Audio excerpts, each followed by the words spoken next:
So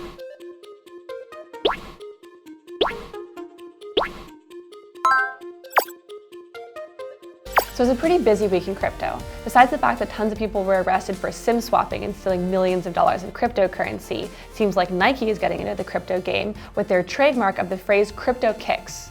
Also, Lil Pump, the American rapper, is allowing his fans to pay for his merchandise on his merch store with the Lightning Network. Cheers, love. The Hodlers Digest is here. I'm Molly Jane. And here is your market update.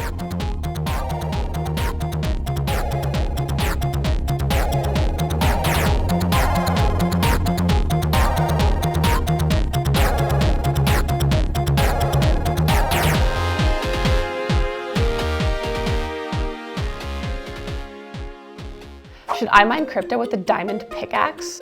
James Howells, an IT worker, famously lost $127 million in a cold wallet after throwing away his hard drive, which ended up in the garbage disposal. However, there are many other ways of losing big in the crypto market. Just ask the founder of Softbank, Masayoshi Son. Son inherited Fortress's Bitcoin reserves in 2017 on the advice of Peter Bridger. Bridger is the co-chairman of Fortress. At the time, the reserves were worth around $150 million. Son eventually sold during the crypto winter in 2018, losing $130 million. This is nothing new, as Son is known for using his gut instinct in investing fast. 35 minutes after meeting Alibaba founder Jack Ma, he greenlit a $200 million investment in a startup that grows vegetables indoors. Other big losers include Ripple's Chris Larsen, who lost $44 billion, and the Winklevi, who lost over $1 billion in the crash. You shouldn't feel too bad for Masayoshi Son, who has a net worth of over $24 billion already. The folks you should feel sorry for are James Howells or journalist Derrick Rose, who at the height of the bull run was worth about $7 million after investing his life savings into crypto. Rather than selling, he had ambitions of owning a yacht, but then came the crash and he lost everything. He later said that he had no regrets. The mainstream media will tell you that Son should not have taken on the Bitcoin reserves in the first place. I would say that his only mistake was to panic sell and not to hodl. 1 in 115 quadrivigintillion. This denominator is equal to the number of atoms in the universe and indicates the probability of guessing one of the crypto private keys randomly generated on the Ethereum blockchain. However, that is not always the case. As the security firm Independent Security Evaluators found out, there are a number of keys which are way more simple to guess, and malicious actors are taking advantage of their vulnerability.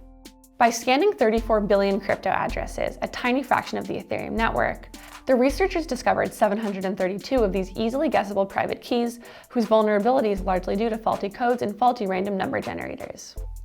The researchers found that a single individual, who seemingly adopted their same scanning methods to uncover weak keys, siphoned off 45,000 Ethereum from 12 addresses. This individual, dubbed the blockchain Bandit, amassed a fortune worth $50 million when the value of Ethereum was at its peak. The cryptocurrency Bandit appears to be the biggest fish among a large number of crypto thieves who are using sophisticated automated tools to scan the Ethereum blockchain in search of weak addresses ready to be looted. The researchers could not identify the cryptocurrency Bandit nor the wallets responsible for generating the flawed keys. Still, as the researchers pointed out, this is an important lesson for both hodlers and wallet developers. The former should be careful with the wallet they choose, downloading them from trusted sources. The latter should carry out accurate code auditing so as to protect the security of private keys. We reached out to Adrian Bednarik, researcher at ICE, asking him to comment on the findings. So Adrian, how exactly is this blockchain Bandit stealing the cryptocurrency? This person most likely has either a listener node or a node that's participating in the Ethereum network. And as soon as he sees, transactions come in where he has knowledge of the private key to, then he immediately just sends a request to transfer any money out. He's basically doing a check and code saying, hey, if this address is in my address list of keys where I have the private key to, he immediately sends it out. So the computational time is probably in the microsecond.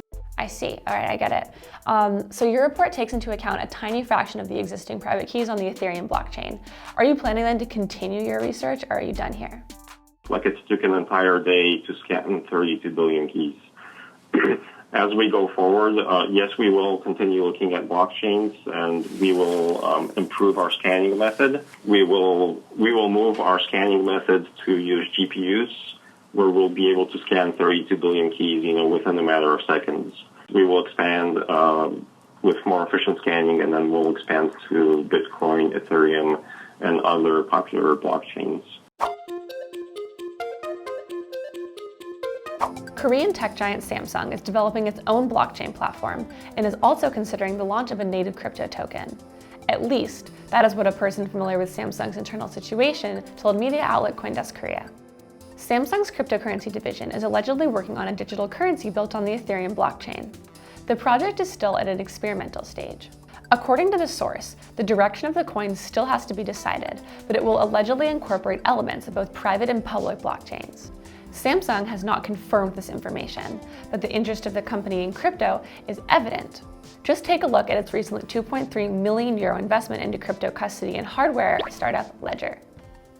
Also in February, the company unveiled the latest model of Samsung S10 featuring an inbuilt cold wallet. However, Samsung's exploration in the crypto space could be slowed down by Korea's strict crypto regulations. We reached out to popular Korean crypto blogger Spunky Hwang, who seems to have a quite skeptical view on the issue. First of all, I did not hear anything about a Samsung coin. I think this is more like going around in the Western world.